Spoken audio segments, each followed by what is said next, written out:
has been given at Timberview High School, although there's some information here that's a bit contradictory.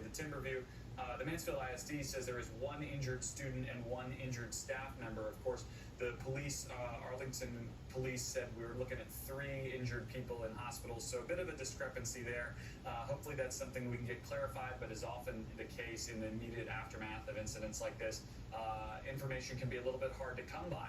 I want to bring in Frank Figluzzi now. He's a national security contributor here at NBC News, and he was also an assistant director for counterintelligence at the FBI. Frank, this seems like a fairly straightforward case based on what we know from the local police department here. But what steps are investigators, what steps are local police, the federal and state agencies that get involved in a case like this, what steps are they taking now to kind of piece this all together, make sure they're even looking for the right person?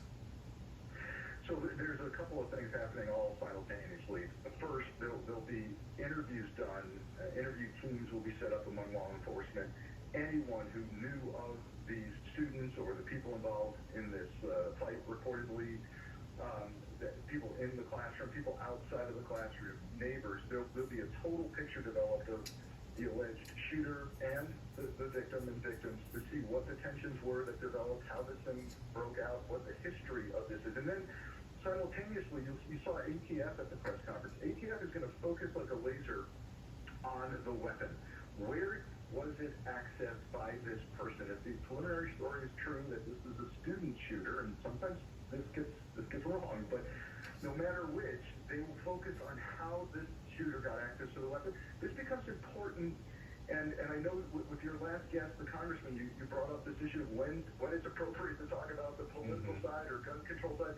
For me, as a former career law enforcement officer, this isn't political at all. It's a safety issue. And in Texas, as of September 1st, you can now possess a weapon without a license, no permit, no training. Why is that important in this? Well, we need to understand whether that played a role in this. Will that new September 1st law in Texas give even kids more access to guns, not because they can walk in and purchase one as a minor, but rather because it's in the house more, it's in the neighborhood more.